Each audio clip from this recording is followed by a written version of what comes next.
ਇਸ ਬੇਹੱਦ ਵੱਡੇ ਮੁਜਾਹਿਦ ਦੇ ਅਸੀਂ ਦਰਬਾਰ 'ਤੇ ਹਾਜ਼ਰ ਹੋਏ ਹਾਂ।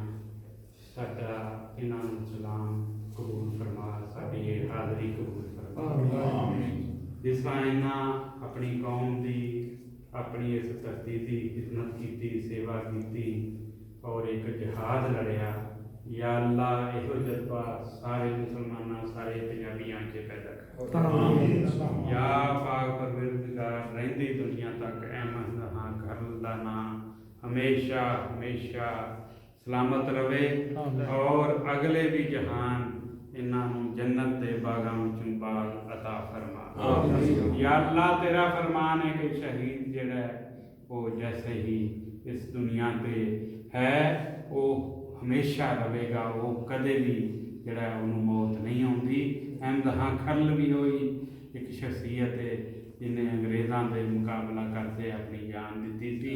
इन्हां दियां रुतबियां विच और रुतबा इजाफा या पाक परवरदिगार। अज पंजाबी स्टूडेंट एसोसीएशन, फिर सिंध पंजाबी स्टूडेंट एसोसीएशन, फिर फैसलाबाद के राइटर, फिर पंजाबी विरसा पाकिस्तान के सारे दानिशवारे इकट्ठे हुए ने।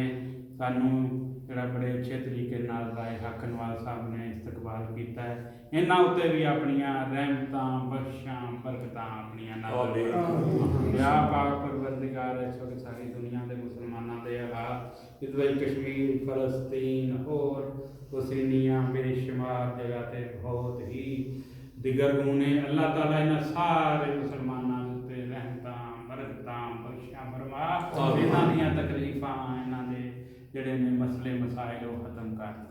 या पाक परवरदिगार इस जगह ते जिन्नियां दोस्तां हाज़री दित्ती है, इन्हां दे जिन्ने कोई भैन भाई बजुर्ग वालदैन होर उन्हां दे वालदैन कोई इस दुनिया ते चले गए ने, उन्हां उत्ते भी अपनियां रहमतां बख्शां बरकतां कर।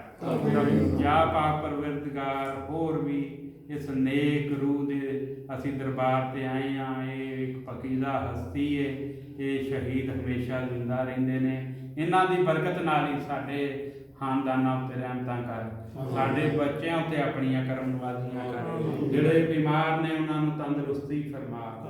जिन्हां दे होर घर दे मसले मसाइल, तंगी तुरशी होर जो किसी नूं तकलीफ है, वो सारे मसले जिहड़े ने या पाक परवरदिगार पाकिस्तान गवर्नमेंट पाकिस्तान दे सारिआं नूं कामयाबी अता फरमा ताकि हर बंदा इस मुल्क दे विच जिहड़ा हंसी खुशी अपने अच्छे तरीके नाल जिंदगी गुजारे। या पाक परवरदिगार साडे महकमा वापडा फैसको इहदे भी मुलाजमां उत्ते अपनियां रहमतां बख्शां ते मेहरबानियां फरमा। आमीन सुमा आमीन।